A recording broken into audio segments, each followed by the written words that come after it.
Ya harus gue akui sih bahwa pemain Inter memang nggak optimal banget di Piala Dunia kali ini. Yang menggebu-gebu, yang on fire malah mantan pemain Inter.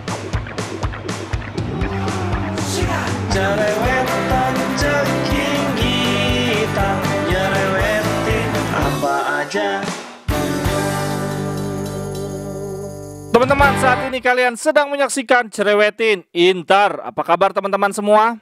Hari ini gue pengen update kabar pemain Inter yang berlaga di Piala Dunia. Ada sedikit asa nih teman-teman untuk tetap mempertahankan tradisi selalu ada pemain Inter di final Piala Dunia. Setelah Argentina berhasil menang 2-0 atas Meksiko. Ya walaupun 2 golnya terjadi setelah Lautaro keluar, tapi gue tetap berharap Lautaro Martinez bisa masuk final Piala Dunia dan syukur-syukur juara.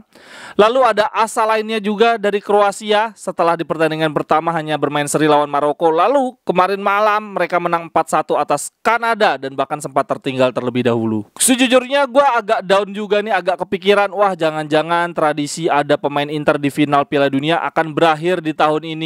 Setelah Belanda hanya bermain 1-1 lawan Ekuador, lalu Belgia kalah dari Maroko. Walaupun kekalahan itu nggak fatal-fatal banget, nggak membuat mereka tersingkir, karena baik Belanda maupun Belgia mereka juga sudah menang di match pertama. Artinya masih terbuka peluang untuk lolos babak grup. Oke, sekarang kita lihat raport masing-masing pemain Inter di putaran kedua babak grup Piala Dunia. Berarti yang sudah main putaran kedua tuh ada Dumfries, Brozo, Lautaro Martinez dan Lukaku. Sampai dengan konten ini dibuat, Onana belum bermainnya bersama Kamerun. Untuk Dumfries di partai melawan Ekuador, menurut SofaScore nilainya 6,6. Nilainya meningkat sebetulnya dari match pertama yang hanya 6,1, tapi tetap nilainya Dumfries di bawah rata-rata pemain Belanda. Menurut WhoScore nilainya bahkan lebih rendah lagi, 6,47 di bawah pemain lainnya. Menurut gua Dumfries tetap pemain yang sama seperti yang di Inter, tidak ada perbedaan. Soalnya banyak yang bilang, waduh Dumfries permainannya nggak seperti di klub. Di Piala Dunia ini dia bermain sangat jelek, di bawah standar, nggak layak masuk Piala Dunia.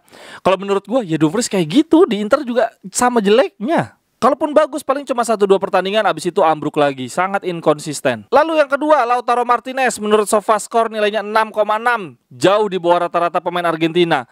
Bahkan menurut WhoScore nilainya 6,2, paling jelek di timnas Argentina ketika mengalahkan Meksiko. Karena memang Lautaro nggak dapat suplai bola yang bagus dari pemain-pemain Argentina ya, dia terisolasi banget. Kayaknya fungsinya Lautaro lebih kepada menarik perhatian bek-bek lawan supaya Messi bisa berdiri bebas. Kemudian pemain lainnya, Brozovic yang berhasil mengalahkan Kanada 4-1, tapi menurut SofaScore nilainya cuma 6,6, di bawahnya Modric dan Kovacic. Padahal menurut gua tadi malam Brozo main sangat bagus, dan bahkan menurut WhoScore juga dia cuma mendapatkan nilai 6,8 di bawah rata-rata pemain Kroasia. Tapi menurut gua keberadaan Brozovic lah yang membuat Kovacic dan Modric bisa bermain baik. Terbukti di 2 match pertama ini cuma Brozovic, gelandang Kroasia, yang bermain 90 menit, sementara Kovacic dan Modric selalu diganti di babak kedua. Lalu di putaran kedua Piala Dunia ini akhirnya Lukaku debut masuk di menit 80 ketika Belgia tertinggal 1-0 dari Maroko. Setelah Lukaku masuk, Maroko malah menambah jumlah gol. Ya harus gue akui sih bahwa pemain Inter memang nggak optimal banget di Piala Dunia kali ini.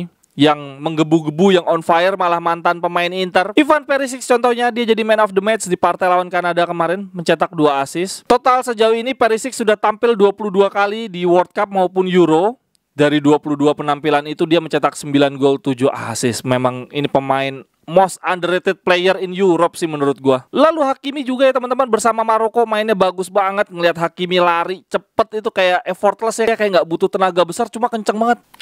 Sekian dulu untuk Cerewetin Inter hari ini teman-teman. Silahkan komentarnya terkait penampilan pemain Inter di putaran kedua Piala Dunia kali ini. Menurut teman-teman penampilan Lautaro dan Brozovic bagus nggak sih? Kalau menurut gua Lautaro tuh ya dia main jelek, cuma bukan karena dianya, karena memang terisolasi. Sementara kalau Brozovic menurut gua mainnya sangat amat bagus. Justru karena dialah Kovacic dan Modric bisa bermain lepas menyerang. Sampai ketemu di cerewetan berikutnya. Bye bye, thank you.